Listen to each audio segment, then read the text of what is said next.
9개의 의식장 과학이 설명 못하는 당신 안에 숨겨진 좌표계. 오늘은 조금 위험한 이야기를 해보겠습니다. 현대 심리학과 뇌과학이 끝까지 인정하지 않으려는 영역. 하지만 수행자들은 오래전부터 체험으로 알고 있었던 세계. 바로 의식 좌표계 이야기입니다. 우리가 지금 살아가는 이 현상계. 눈으로 보고 귀로 듣고 손으로 만지는 이 현실이 전부라고 대부분 믿고 있습니다. 그런데 수행이 깊어지면 이상한 일이 벌어집니다. 분명 몸은 여기 있는데 의식은 다른 층위를 감지하기 시작합니다. 어떤 수행자는 잠들기 직전 웅장한 진동음을 듣고 어떤 이는 눈을 감았는데도 세계층이 열리며 어떤 이는 미래처럼 보이는 장면을 경험합니다. 문제는 여기서부터입니다. 현대 과학은 이런 체험을 대부분 뇌의 착각으로 정리합니다.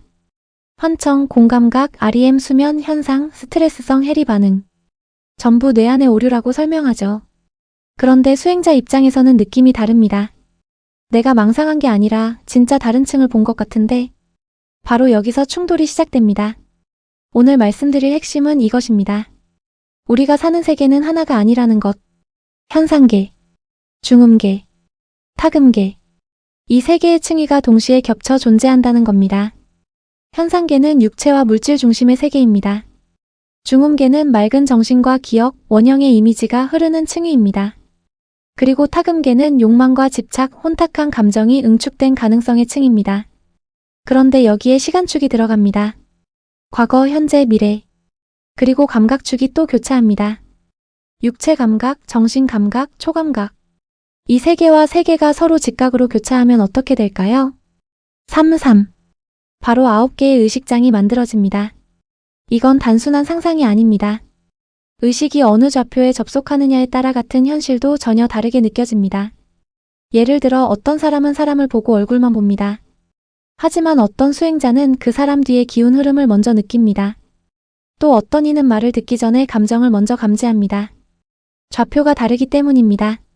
흥미로운 건 고대 수행 전통들이 이미 이 조각들을 알고 있었다는 점입니다. 티베트 밀교의 중음, 인도 탄트라의 차크라, 신지학의 아스트랄계. 전부 부분적으로는 비슷합니다. 하지만 오늘 이야기의 핵심은 단순한 상징이 아닙니다. 그럴 수도 있다가 아니라 실제로 존재한다는 관점입니다. 즉, 체험 실제론입니다. 내면에서 본 것이 단순한 환상이 아니라 다른 의식 차원의 실제 물리 법칙이라는 해석입니다. 이 부분에서 많은 수행자들이 소름 돋는 경험을 합니다. 대표적인 것이 소리입니다. 처음에는 잡음처럼 웅웅거립니다. 그러다가 어느 순간 옴 같은 저주파 진동으로 바뀝니다. 더 깊어지면 목탁 소리 같은 규칙적 파동이 나타납니다. 그리고 그 사이 설명하기 어려운 무성의 숨소리 같은 진동이 있습니다. 훔 또는 유체이탈 직전에 들리는 아흐 이 소리입니다. 흥미롭게도 티베트 수행에서는 옴, 아, 훔을 의식 정화의 핵심 진동으로 설명합니다. 그런데 실제 수행 체험에서는 아흐가 단순 주문이 아니라 의식이 육체 경계를 빠져나가기 직전 나타나는 임계 호흡음처럼 들린다는 겁니다. 이건 책으로 배우기 어렵습니다. 수행 깊이에서 체험으로만 이해되는 영역입니다. 색책에도 마찬가지입니다. 지는 노랑, 수는 파랑, 화는 빨강, 풍은 초록, 공은 주황, 겨는 남색, 식은 보라. 이 배열은 단순히 예쁜 무지개가 아닙니다. 7대 의식의 밀도와 직관의 깊이를 반영합니다. 특히 견대를 남색으로 보는 것은 매우 흥미롭습니다. 남색은 오래전부터 통찰과 직관의 색으로 여겨졌습니다. 그리고 식대를 보라로 두는 순간 개별 감각이 통합되는 초월의 느낌과 정확히 연결됩니다. 이쯤 되면 초심자들은 이런 질문을 합니다.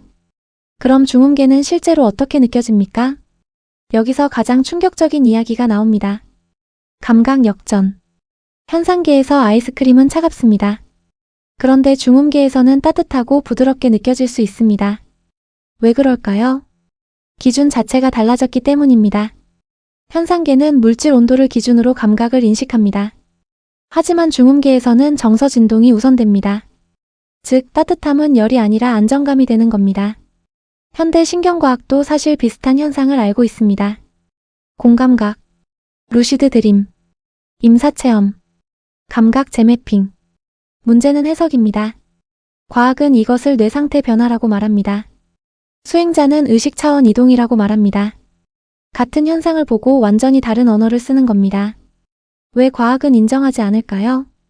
간단합니다. 측정이 안 되기 때문입니다. 반복 실험이 어렵고 숫자로 고정되지 않으며 개인 내면 조건에 따라 달라집니다. 과학은 재현 가능한 데이터를 원합니다. 하지만 수행의 세계는 내면 상태 자체가 실험실입니다. 결국 중요한 건 이것입니다. 당신이 체험한 것이 단순한 착각인지 아니면 의식이 다른 좌표에 접속한 것인지는 남이 완벽히 증명해 줄 수 없습니다. 그래서 수행은 결국 자기 검증의 길입니다. 오늘 이야기한 9개의 의식장은 단순한 철학이 아닙니다. 어쩌면 인간 의식에 숨겨진 지도일 수도 있습니다. 그리고 어떤 수행자들은 이미 그 좌표를 조용히 오가고 있습니다. 감사합니다.